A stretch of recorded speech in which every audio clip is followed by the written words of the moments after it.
पूर्ण शांति और सफलता का स्रोत क्या है?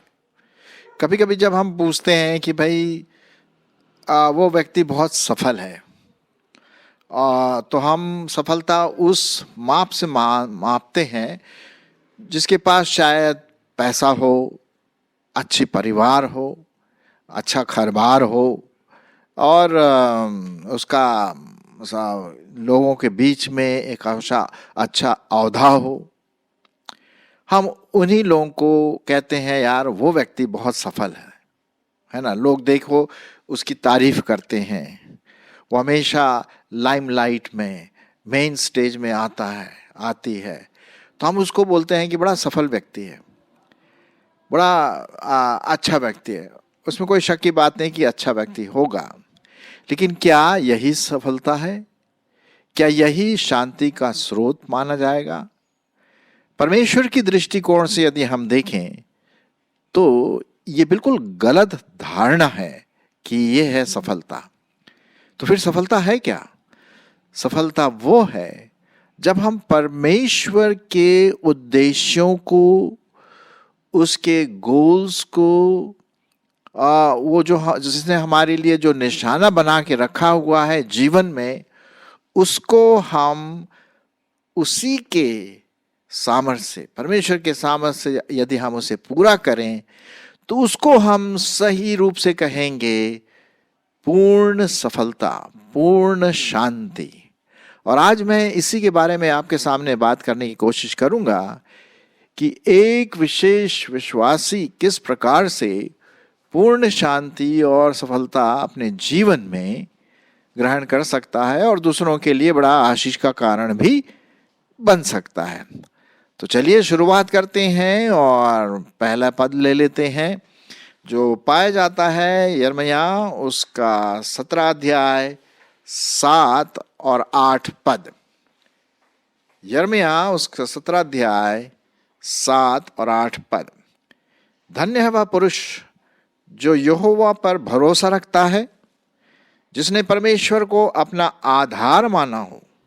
वह उस वृक्ष के समान होगा जो नदी के किनारे पर लगा हो और उसकी जड़ जल के पास फैली हो।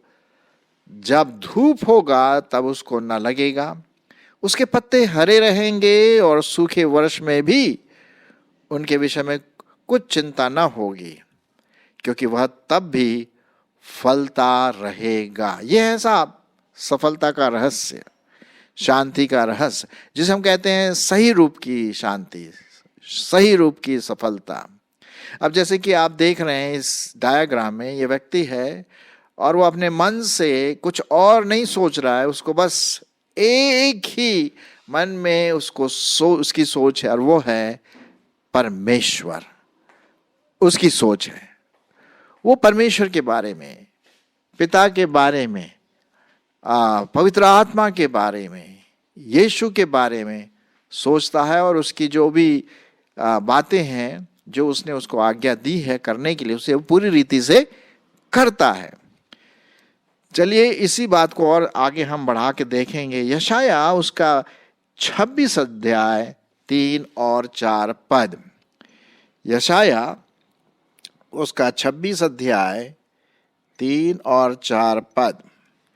जिसका मन तुझ में धीरज धरे हुए है, उसकी तू पूर्ण शांति के साथ रक्षा करता है, क्योंकि वह तुझ पर भरोसा रखता है।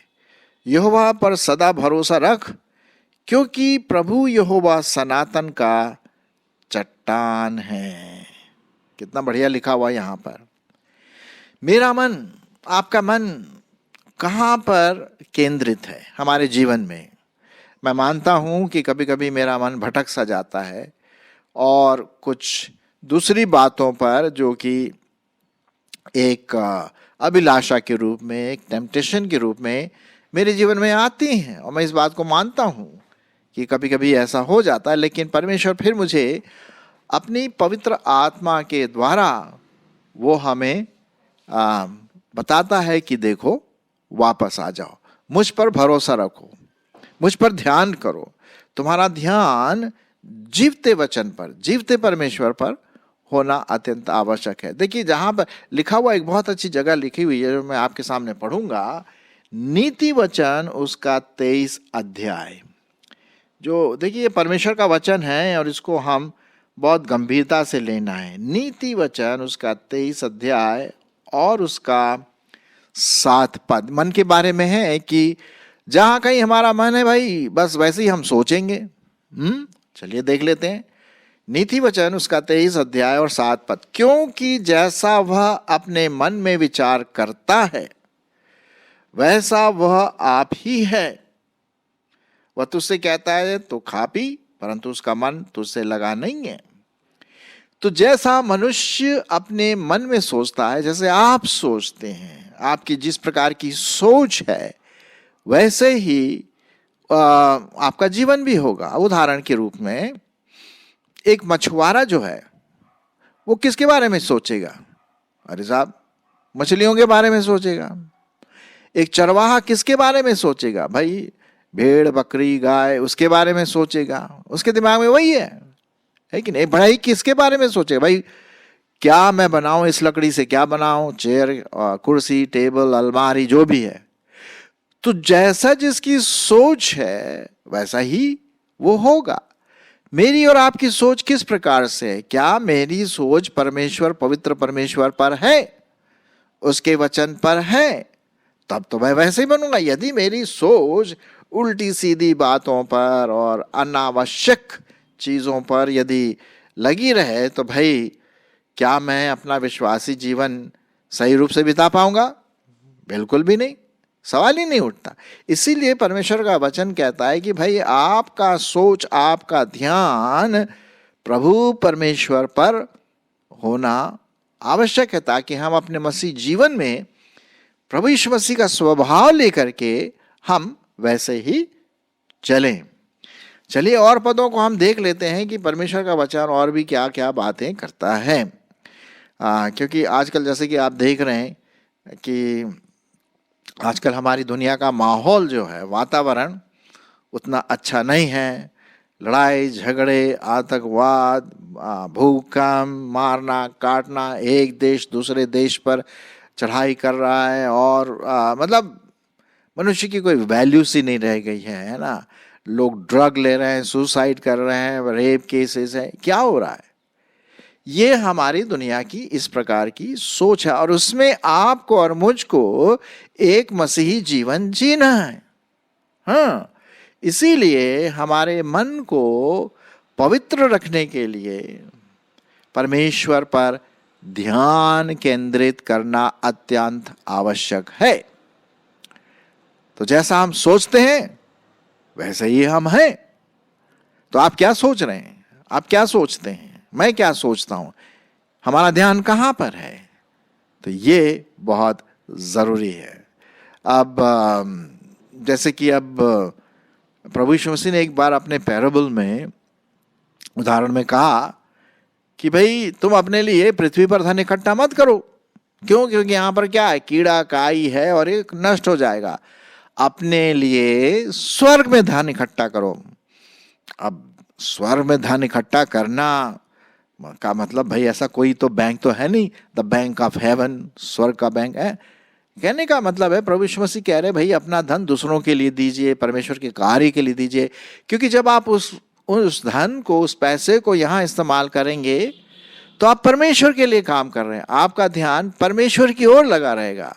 और यही बात प्रभु यीशु मसीह कहते हैं, क्योंकि जहां तेरा धन है वहां तेरा मन भी लगा रहेगा।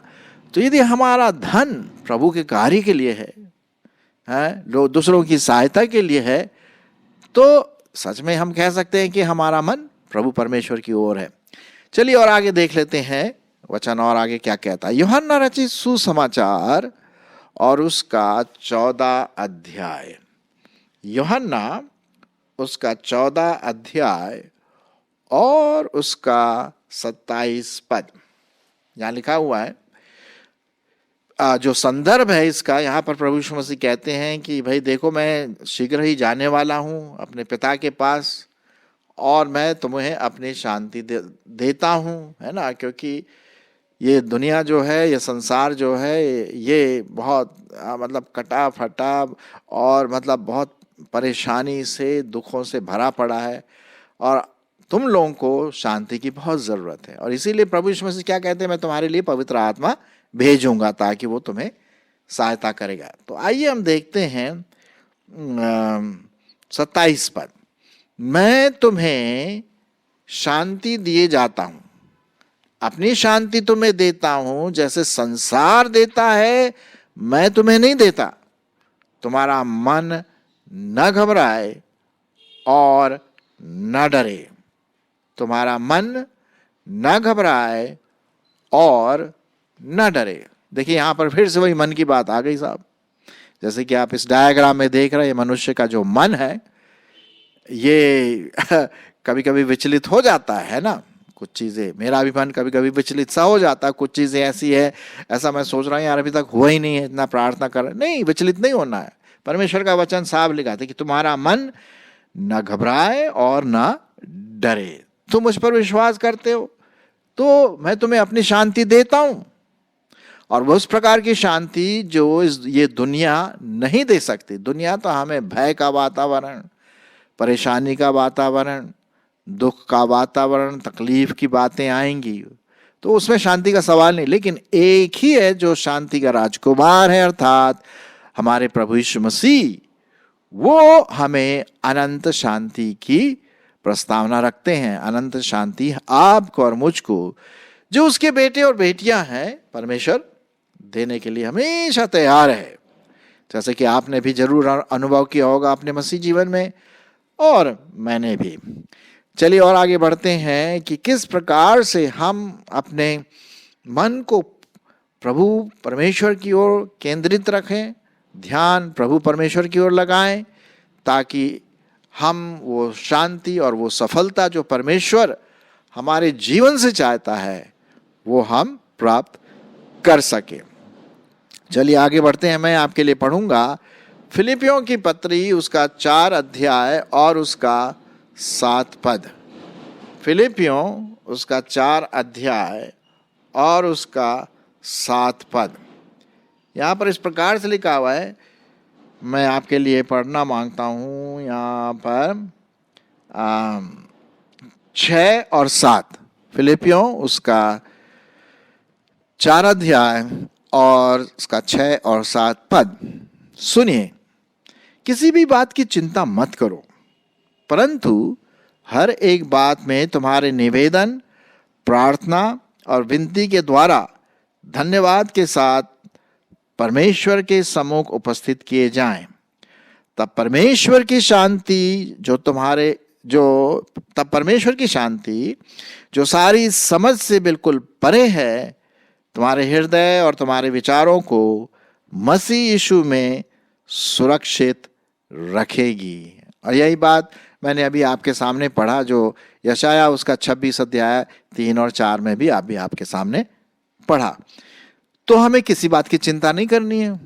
जैसे नेपाली में बोलते हैं ना, चिंता छैन। अरे साहब, चिंता करने की जरूरत तो है ही नहीं, क्योंकि हमारा चिंता करने वाला तो प्रभु परमेश्वर है। वो देखेगा कि अपने लोग जो उसके बेटे और बेटियां हैं, क्या उनकी ज़रूरत है, उनको अपने टाइम के अनुसार द बेस्ट, जिसे हम कहते हैं ना, बेस्ट, वो देने के लिए तैयार है। तो हमें क्यों चिंता करना है, बस हमें प्रार्थना करना है कि प्रभु तो हमारी अगुवाई कर, कि हम विश्वास योग्य बने रहें तेरे वचन के अनुसार, तेरे साथ, दूसरों के साथ, ताकि हमारा स्वभाव बिल्कुल वैसा ही स्वभाव हो जैसा प्रभु यीशु मसीह का था। चलिए और आगे बढ़ते हैं। 2-3 पद मैं आपके लिए पढ़ देता हूं, जो पाया जाता है भजन संहिता। चलिए, भजन संहिता से मैं बहुत बार पढ़ता हूं, आपने भी देखा होगा, क्योंकि वो सबसे बड़ी किताब है और उसमें ढेर सारे पद हैं, पैसेजेस हैं, चैप्टर्स हैं, जो बहुत सारे विशेष विषयों के बारे में बात करते हैं। चलिए, भजन संहिता उसका 9 अध्याय और उसका 10 पद। यहां पर इस प्रकार से लिखा हुआ है, और तेरे नाम के जानने वाले तुझ पर भरोसा रखेंगे, क्योंकि हे यहोवा तूने अपने खोजियों को त्याग नहीं दिया। हाँ, परमेश्वर ने हमें भूला नहीं है, त्यागा नहीं है। हाँ, कभी कभी ऐसा लगता है कि यार प्रार्थना का उत्तर नहीं आ रहा, या ये बात जो हम निवेदन प्रार्थना कर रहे हैं अभी तक हुई नहीं। देखिए, परमेश्वर अपने टाइम से करता है और हमें जल्दी करने की जरूरत नहीं, क्योंकि वो जानता है हमारी जरूरत, है ना। लेकिन तेरे नाम के जानने वाले तुझ पर क्या करेंगे? भरोसा रखेंगे, विश्वास रखेंगे। अटूट चट्टान के समान हमारा विश्वास प्रभु परमेश्वर पर होना अत्यंत आवश्यक है। और इसीलिए लिखा हुआ, यहोवा जो सिय्योन में विराजमान है उसका भजन गाओ, जाति जाति के लोगों के बीच में उसके महाकर्मों का प्रचार करो। कितना बढ़िया लिखा हुआ। जब भी हमें टाइम मिलता है, मौका मिलता है, तो हम परमेश्वर के वचन को सटीक रूप से, साफ रीति से दूसरों को हम सुना सके, क्योंकि पता नहीं भाई कब उसको वचन सुनने के लिए मौका मिलेगा। लेकिन ये तभी हो सकता है जब मेरा ध्यान, पूरा ध्यान प्रभु परमेश्वर पर केंद्रित है। हाँ, उसी के बारे में सोचना है। अगर मैं इधर उधर सोचूं तब तो बड़ा मुश्किल हो जाएगा। हमारी सोच बहुत इंपॉर्टेंट है। वो सोच ही की वजह से हमारा पूरा मसीही जीवन उस पर डिपेंड है। अच्छा, थोड़ा सा और स्पेसिफिकली मैं आपके लिए एक पद और पढ़ना मांगता हूं, जो शायद आपने कई बार सुना होगा हमारे इस कटारे कम्युनिकेट्स में, और पाया जाता है फिलिपियों उसका 4 अध्याय और उसका 8 पद। ये बहुत अच्छा पद है। आप अपने बाइबल में इसको अंडरलाइन कर सकते हैं। सबके लिए बहुत अच्छा है, परिवार के लिए, जवानों के लिए बहुत अच्छा है। फिलिपियों उसका 4 अध्याय और 8 पद। इसलिए हे भाइयों, ये सोचने वाली बात है ना। परमेश्वर के बारे में सोचना, उसके स्वभाव के बारे में सोचना, उस पर ध्यान लगाना, ताकि हमारा मन पवित्र रहे, हम दुनियादारी की चीज़ों में संलग्न न हो। सो लिखा हुआ यहाँ पर, इसलिए हे भाइयों, जो जो बातें सत्य हैं, जो जो बातें आदरणीय हैं, जो जो बातें उचित हैं, जो जो बातें पवित्र हैं, जो जो बातें सुहावनी हैं, जो जो बातें मन भावनी हैं, निदान जो जो सद्गुण और प्रशंसा की बातें हैं, सुनिए अब ध्यान से क्या लिखा हुआ, उन्हीं पर ध्यान लगाया करो। इन्हीं बातों पर आपको और मुझको क्या करना है? ध्यान लगाना। क्योंकि ये जो गुण है ना, ये सद्गुण जो पाए जाते हैं, ये हमारे परमेश्वर के सद्गुण हैं। ये पवित्रता की निशानी है जो मुझे और आपको, विश्वासियों को अपने जीवन में लाना है, उस पर चलना है। अब जब मैं आपसे बातें कर रहा हूँ भाई, मैं अपने आप से भी बात कर रहा हूँ, हाँ? तो ये बहुत ज़रूरी है कि हम इन बातों के ऊपर ध्यान दें। सोचना, हमारी सोच क्या है? कहीं इधर उधर तो नहीं है, इधर उधर विचलित तो नहीं है। नहीं, ध्यान हमारा जैसे एरो दिखा रहा, पीला जो तीर दिखा रहा परमेश्वर की ओर, वैसा मेरा आपका फोकस होना चाहिए, केंद्रित होना चाहिए प्रभु परमेश्वर पर। चलिए मैं वो पद पढ़ के आज का जो हमारा एपिसोड है कि किस प्रकार से हम पूर्ण शांति के लिए, पूर्ण सफलता के लिए परमेश्वर पर अपना ध्यान केंद्रित करें। चलिए मैं पढ़ देता हूं फिर से। यिर्मयाह उसका 17 अध्याय, यिर्मयाह उसका 17 अध्याय और उसका लिखा हुआ है 7 और 8 पद। धन्य है वह पुरुष जो यहोवा पर भरोसा रखता है, जिसने परमेश्वर को अपना आधार माना है। आप जानते हैं आधार कार्ड बहुत इंपॉर्टेंट है कि नहीं? आजकल साहब बिना आधार के तो कुछ काम ही नहीं हो सकता। लेकिन हमारा आधार, जीवन का आधार हमारा प्रभु परमेश्वर है, परमेश्वर का वचन है ना।